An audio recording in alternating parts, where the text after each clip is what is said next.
Di sini saya coba menjelaskan bagaimana cara membaca skema pada sebuah mesin handphone. Yaitu sekarang kita akan mencoba membaca skema sebuah handphone Nokia.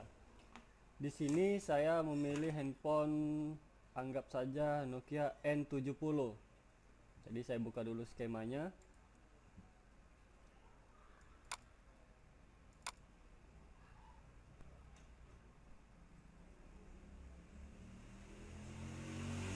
Nah, ini N70. Kita buka yang ada tulisan skematik.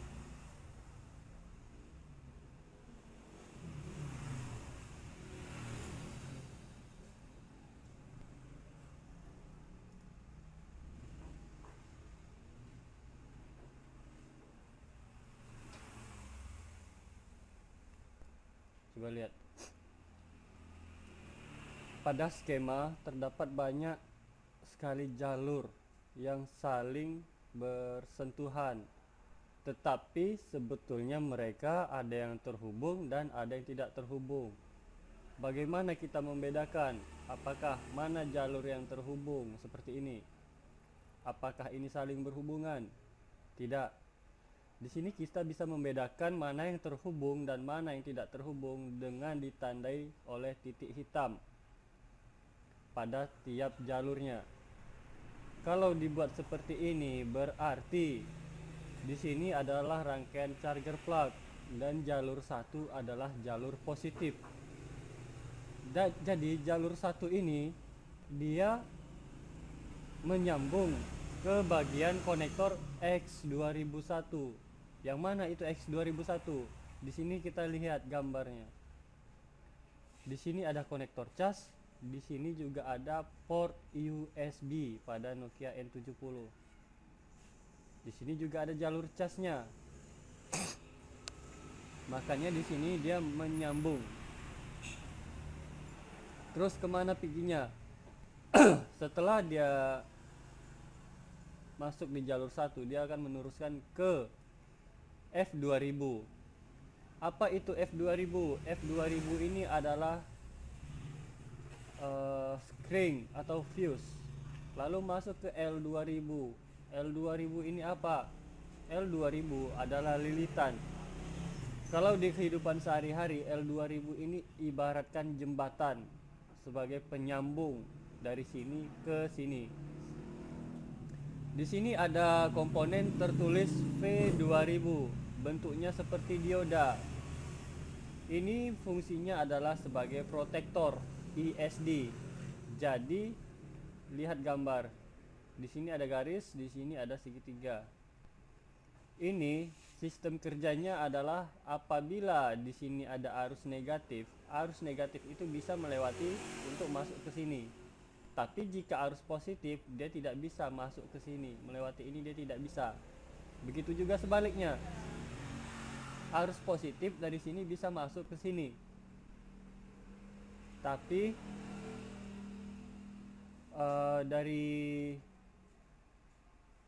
kalau negatif dari sini ke sini dia tidak bisa. Lalu dari sini dia diteruskan menuju C2000 sebagai filter atau stabilizer. Kembali masuk lagi ke C2012 sebagai stabilizer juga. Barulah dia menuju ke sini, charger pada bagian tafo. Nah, lihat di bagian ini ada tanda ini, tanda arah panah. Arah panah yang bentuknya seperti ini berarti dia menuju ke rangkaian berikutnya. Rangkaian apa berikutnya? Di sini tertulis menuju ke charger. Terus di mana rangkaiannya? Inilah rangkaiannya, tafo. Jadi kita bisa lihat dia menuju ke bagian charger yang ada pada rangkaian tafo. Yang mana tafo? Kita tinggal cari, edit, search, kita ketik tafo. Nah, di sini langsung tertera ini tafo. Lihat di bagian charger tadi ada tanda panah menuju. Sekarang kita lihat pada bagian tafo juga ada tanda panah yang masuk. Nah, lihat. Nih, tanda ini adalah tanda arah, tanda panah yang masuk. Berarti jalur ini berasal dari rangkaian sebelumnya. Apa rangkaian sebelumnya? Rangkaian charger juga. Rangkaian charger yang terdapat di mana? Rangkaian charger yang terdapat pada sistem konektor. Berarti ini berasal dari konektor charger menuju ke dalam IC tafo. Pada jalur apa dia? Di sini dibagi menjadi 3. V charge in 1, V charge in 2, dan V charge in. Yang terpakai pada tafo untuk bagian V charge, apa itu V charge? V charge adalah volt charger input, tegangan charger input, dan yang terpakai cuman 1 dan 2, yang ini tidak dipakai. Dari sini kita bisa melihat di sini ada volt charger input 1 dan 2. Lihat lagi di sini juga ada volt charger out 1 dan 2. Berarti di sini adalah tegangan charger masuk 1 menuju diproses pada IC tafo ini, lalu dikeluarkan kembali pada kaki tegangan charger out 1 dan tegangan charger out 2. Jadi dari sini kita bisa menilai dari konektor cas dia masuk menuju V charge in, lalu diproses pada tafo, dikeluarkan kembali melalui kaki V charge out menuju ke nih VBAT, konektor baterai.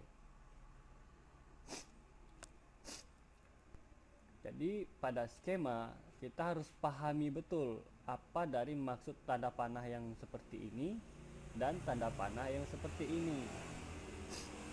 Dan jalur yang bersentuhan itu seperti yang berhubungan itu seperti apa, dan yang tidak berhubungan seperti apa. Di sini saya kasih contoh.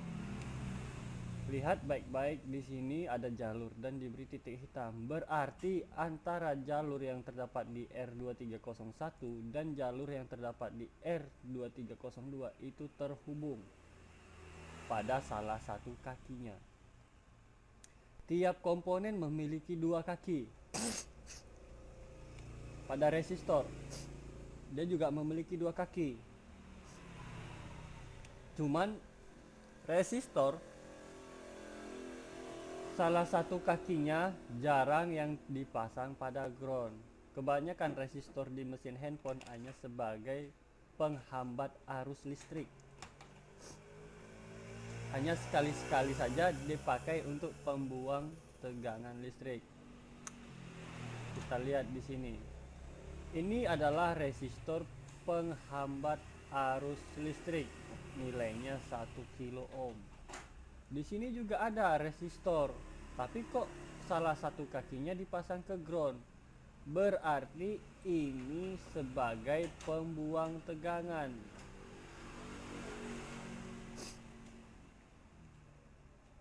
Jadi apabila ada resistor yang salah satu kakinya terdapat ke ground, terhubung ke ground, apabila resistor ini rusak, kita tidak bisa mencabut lalu membiarkannya. Juga tidak bisa kita cabut, kita jumper langsung dari sini ke sini. Karena kalau di jumper, komponen ini, rangkaian ini konslet. Karena jalur positif kita jumper ke negatif. Yang bisa di jumper hanya resistor yang terpasang seri seperti ini. Tapi kalau terpasang paralel, itu tidak bisa kita jumper. Yang ada handphonenya mati total nanti gara-gara konslet. Juga tidak bisa kita cabut komponen ini lalu kita biarkan. Karena resistor ini fungsinya membuang tegangan, mengecilkan tegangan. Apabila resistor ini kita buang, maka di sini tertulis lights on apabila lampu menyala 0,7 volt. Apabila resistor ini kita buang, maka tegangan di sini akan menjadi semakin besar karena tidak adanya pembuang tegangan dari jalur ini. Jadi kita harus pahami betul-betul apa sistem kerja pada handphone itu. Komponen-komponen ini memiliki fungsi masing-masing. Lihat di sini saya sudah jelaskan jalur yang terhubung. Nah, seperti apa jalur yang tidak terhubung? Coba lihat bagian ini. Ini juga garis yang bersentuhan. Tapi apakah mereka terhubung? Tidak. Ini sama sekali tidak terhubung. Jadi caranya kita tinggal ikuti aja jalurnya kemana arahnya. Ada satu hal lagi yang lebih penting. Lihat pada bagian ini. Apa arti dari tanda ini? Tadi sudah dijelaskan ada tanda input, ada tanda yang menuju ke rangkaian selanjutnya, ada juga tanda yang jalur itu adalah jalur dari rangkaian sebelumnya. Kalau misalnya tanda panahnya mengarah ke sini, berarti itu menuju ke rangkaian selanjutnya. Tapi tanda panah yang mengarah ke sini, itu berarti jalur ini masuk dari rangkaian yang sebelumnya. Terus apa arti logo ini? Ini berarti jalur ini bisa menuju keluar dan juga masuk ke sini kembali. Makanya diberi logo seperti ini, dan logo ini berbeda.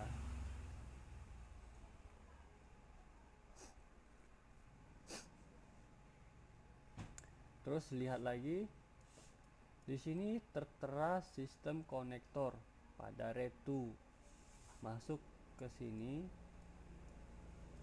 Di sini terdapat banyak jalur, padahal aslinya cuma satu. Tapi kenapa di sini bisa memecah menjadi 6 jalur, 7 jalur, 1, 2, 3, 4, 5, 6, 7 jalur. Dan jalur-jalur ini diberi tanda masing-masing jalurnya. Di sini diberi tanda 0, 1, 2, 3, 4, 6, 5, 4. Baru masuk ke IC TAFO. Apakah ini memang satu jalur? Lalu sampai sini di cabang-cabang? Tidak. Dari segi ketebalan jalur. Lihat, di sini jalurnya hanya tipis. Sementara di sini jalurnya tebal. Ini sama halnya jalur ini seperti 7 kabel yang kita ikat jadi satu biar tidak berserakan. Lalu pas menuju ke rangkaian baru kita pisahkan lagi. Jadi ini bukan berarti satu jalur. Tidak. Di sini terdapat 7 jalur yang disatukan biar tidak berserakan. Sesudah mendekati ke rangkaian baru dipisahkan kembali. Terus apa fungsinya ini? 0, 1, 2, 3, 6, 5, 4.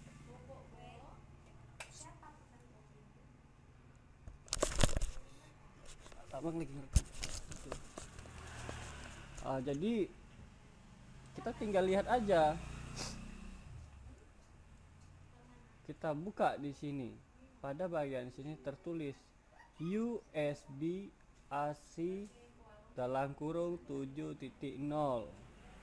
Yang harus kita cari itu bukan yang ini, bukan yang sistem konektor RE2, tapi yang harus kita search adalah ini.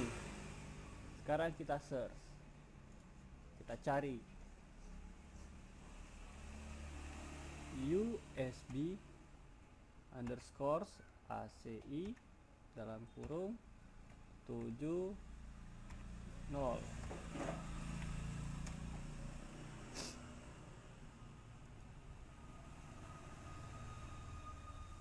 USB ACI 7.0. Kenapa tidak ketemu?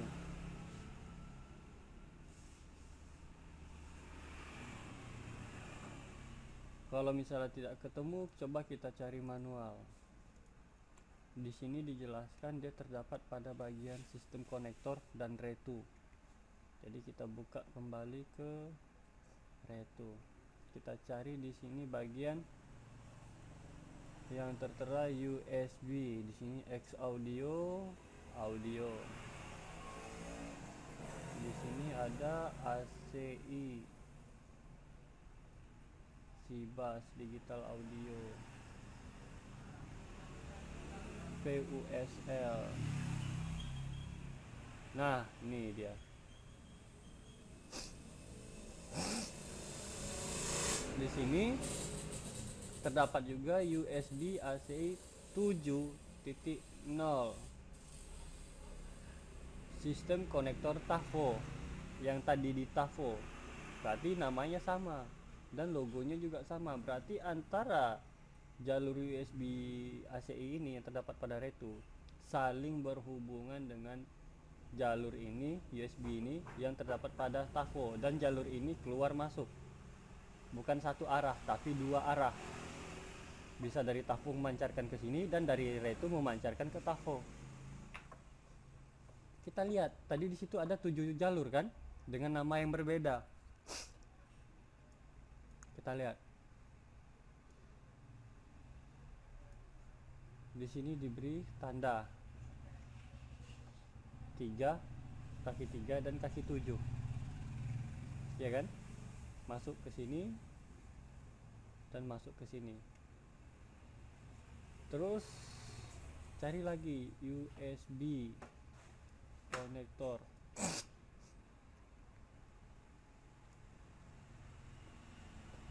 X audio, slow art, audio, ACI. Ini di jalur 10. Jadi jalur yang tadi terdapat pada TAFO tadi,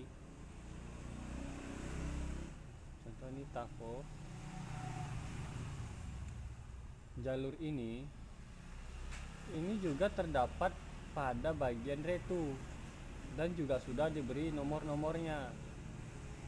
Jadi kita tidak usah bingung untuk mencari sebuah jalur. Contoh di sini ada bagian Sibas 30 menuju ke RAP 3G dan Retu. Di sini ada berapa jalur? Ada 3, 1, 2 sama 0. Sekarang kita cari di bagian Retu, ntar kita cari di bagian RAP 3G juga. Sekarang kita masuk ke Retu dulu. Patokannya adalah Sibas 3.0.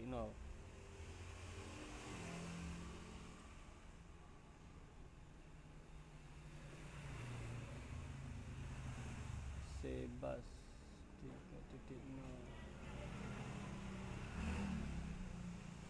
Nih. Lihat. Kita sudah dapat jalurnya. Nah, di sini juga terdapat 3 jalur. Jadi, kalau ibaratnya ini adalah rumah, 3 kabel ini dimasukkan ke dalam satu selang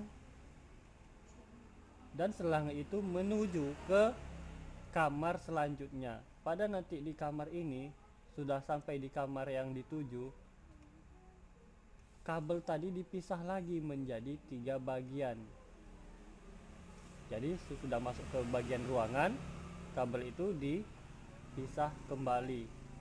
Jadi tujuannya di sini menggambarkan seperti ini biar tidak terlalu banyak jalur yang berserakan pada sebuah skema. Sekarang kita akan mencari sebuah komponen. Jika kita lihat di sini tiap-tiap komponen memiliki nama. Seperti halnya kapasitor diberi nama C2300, C2301. Tapi apakah di mesin handphone tertera namanya? Kita lihat di mesin handphone. Ini adalah kapasitor. Apakah ada namanya? Tidak kan? Apakah ada namanya tertulis di sini? Tidak. Juga di bagian resistor yang kecil-kecil ini tidak memiliki nama sama sekali. Terus bagaimana kita tahu di mana komponen itu? Kita balik ke skema. Kita akan mencoba mencari. Anggap saja suatu saat terjadi masalah pada tegangan kerja. Dan di sini tegangan kerja yang bermasalah ada VIO. Kita ingin mencari di mana posisi sumbernya. Di sini VIO sebelum masuk ke IC power, dia singgah sebentar di kapasitor C2215. Nah, ini yang akan kita cari. Bagaimana mencarinya? Kita ambil edit, search, ketikkan namanya C2215.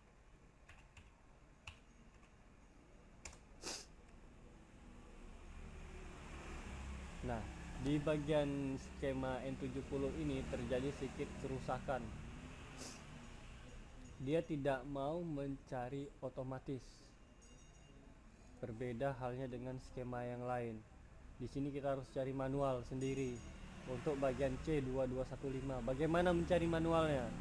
Apabila dia tidak bisa di search, kita tinggal masuk ke bagian paling bawah, pemetaan. Nah, di sini ada bagian komponen finder. Apa itu komponen finder? Titik untuk menemukan komponen sebuah koordinat. Yang kita cari tadi C2215, ya kan? Di mana C2215? Ini kotak kuning ini adalah nama komponen. D untuk dioda, F untuk fuse, C untuk kapasitor, L untuk lilitan, V ini biasanya untuk protektor, T untuk transistor, dan X ini adalah bagian konektor, J adalah junction, dan R adalah resistor, N adalah bagian IC bagian tegangan, IC yang memiliki khusus untuk kerja tegangan, diberi simbol N.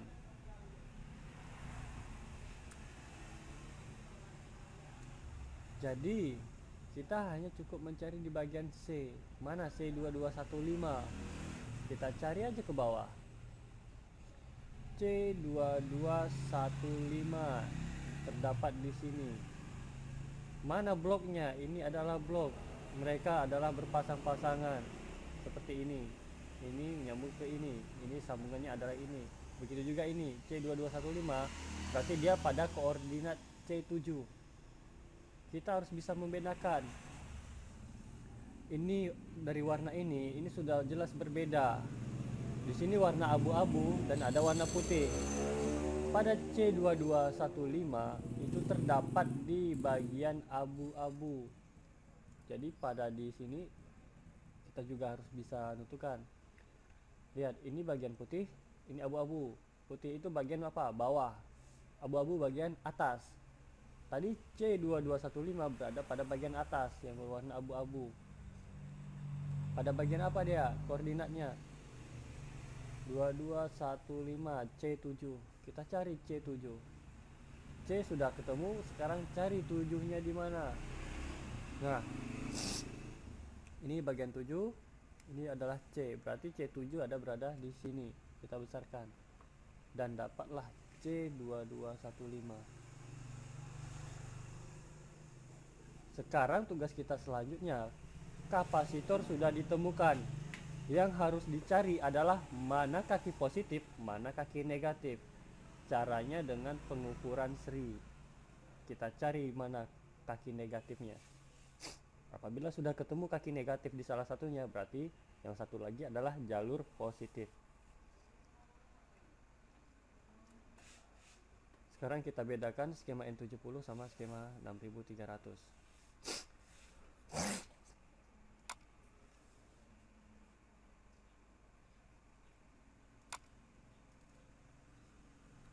Nah,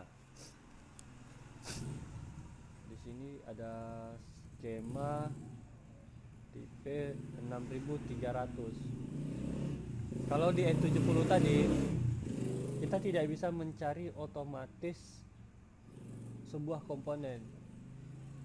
Itu nggak tahu permasalahannya, entah di skemanya yang bermasalah atau memang tidak bisa sama sekali untuk mencari. Sekarang kita lihat. Sekarang kita ingin mencari di mana posisi C2000 ini. Kita tinggal edit, search, ketikkan di situ C2000, enter. Di sini pasti ketemu dua poin. Yang atas adalah bagian untuk skema dan yang bawah adalah bagian koordinat. Di mana koordinatnya? A4 warna abu-abu.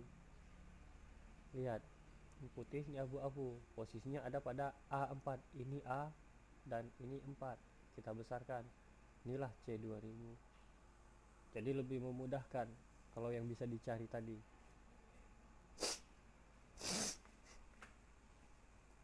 Nah, sekarang kita pelajari apa simbol-simbol yang terdapat pada sebuah skema.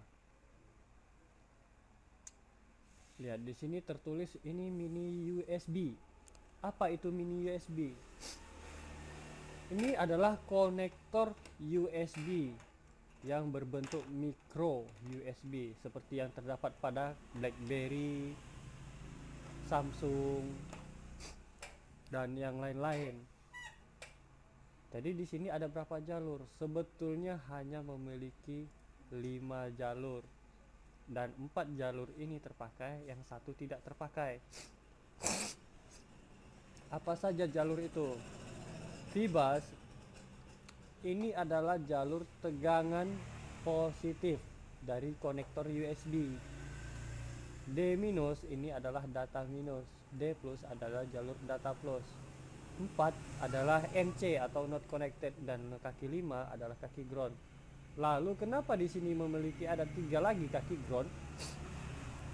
Pada konektor USB di tiap sisinya sebelah kiri dan kanan dia memiliki kaki yang langsung tertanam pada mesin handphone dan kaki itu adalah kaki ground. Makanya di sini ada terdapat banyak ground sebagai penguat untuk USB tadi. Lalu di sini ada AV konektor. Apa itu AV konektor? AV konektor ini kalau kita lihat dari bentuknya dan kaki-kakinya, di sini ada plug detect, XMIC, XMIC P, HR, HS IRL, HS IRR. Berarti di sini udah jelas ini adalah konektor handsfree. Lalu di sini ada plug detect yang mendeteksi apakah handsfree terpasang atau belum. Sistem kerjanya di sini pada jalur plug detect ini,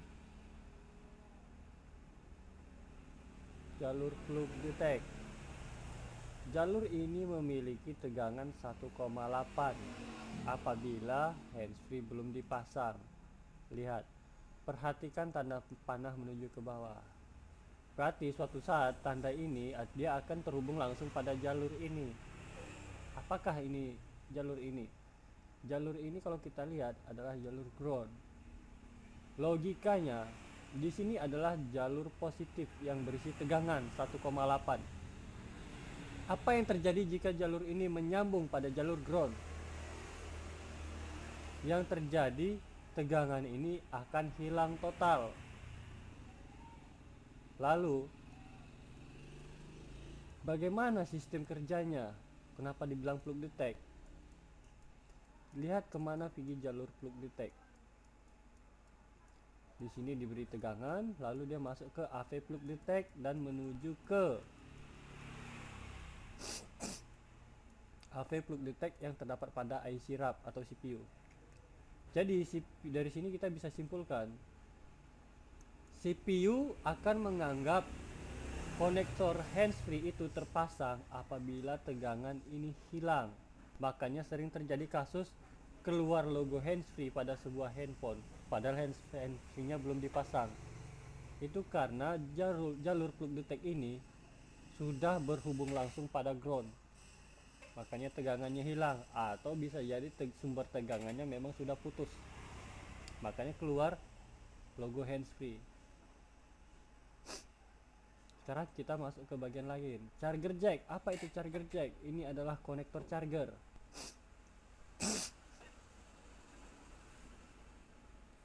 Di sini ada tertulis earpiece. Apa itu earpiece? Ini adalah speaker untuk khusus menelpon. Di sini ada IHF speaker. Ini adalah loudspeaker, speaker musik, nada dering, dan peringatan yang lain-lain.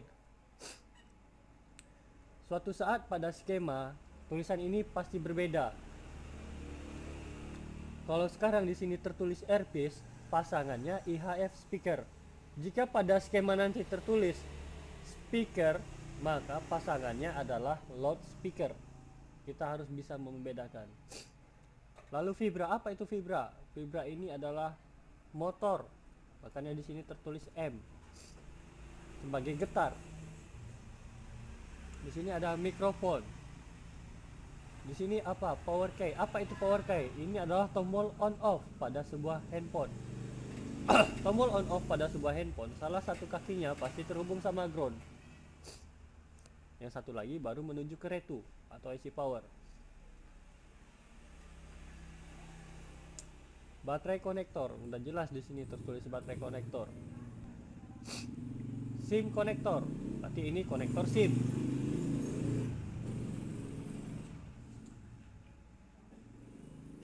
Di sini ada namanya LED driver. Ini adalah IC lampu.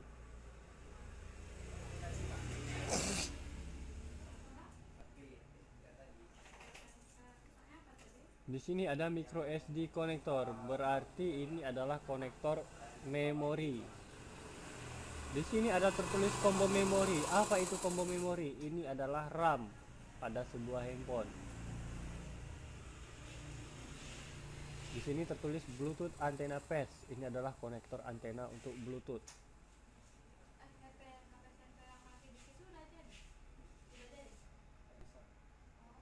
Di sini ada LCD konektor, berarti ini LCD konektor. Di sini ada keyboard LED, berarti ini adalah lampu untuk papan tombol. Di sini ada reminder light. Ini adalah lampu pengingat, karena reminder itu artinya pengingat. Di mana posisinya? Pada HP 6300 ada dua lampu berwarna biru yang terdapat pada sisi-sisinya, samping sebelah kiri dan kanan. Di bawah, di samping baterai. Apabila ada pesan masuk, maka lampu ini akan hidup kedip-kedip sebelum pesan itu dibuka. Jadi kalau pesan itu belum dibuka, lampu ini akan terus berkedip untuk memberitahu ada pesan masuk atau ada panggilan yang tak terjawab. Makanya harus bisa membedakan, ini adalah reminder dan yang ini adalah keyboard. Ini lampu papan tombol, lampu keyboard. Yang ini lampu pengingat. Di sini ada kamera konektor.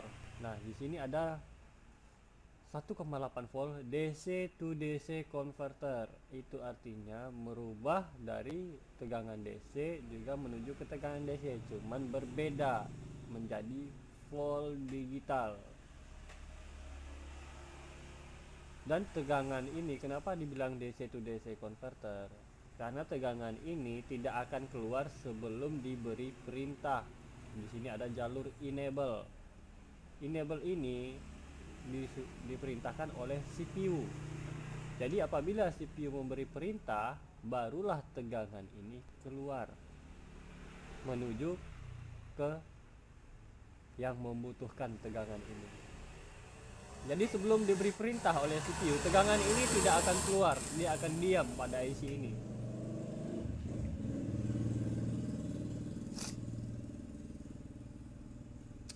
RF chip.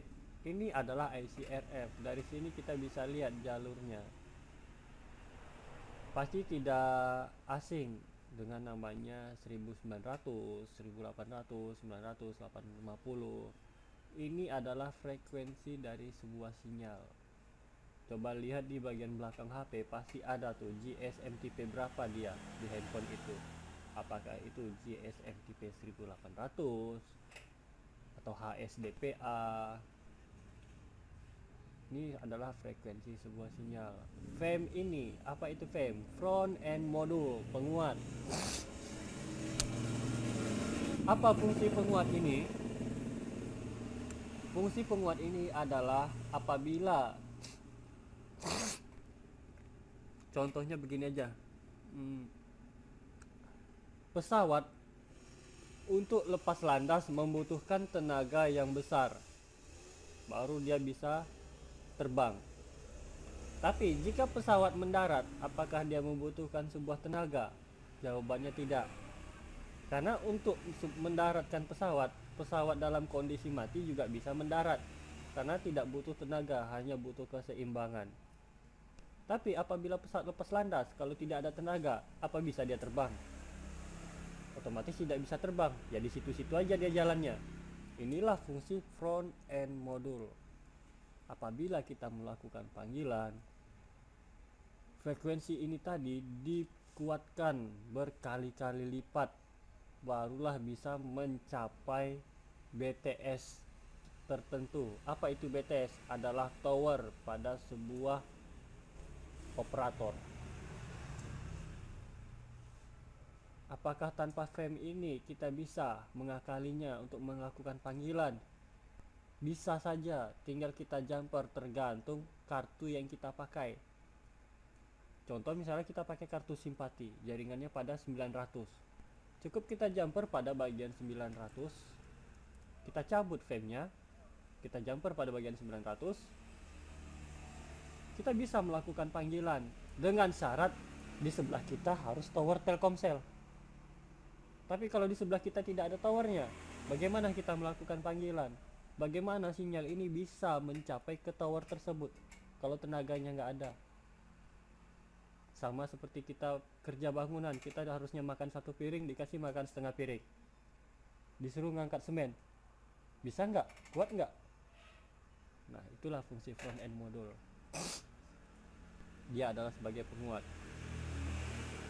Jadi dari sini sudah saya jelaskan bagaimana caranya membaca sebuah skema pada handphone. Apakah maksud dari jalur-jalur yang terdapat pada handphone ini, pada skema handphone ini.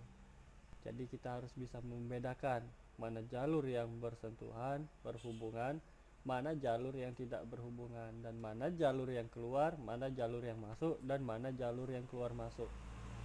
Terus cara mencari sebuah komponennya, di mana posisinya, itu kita harus tahu.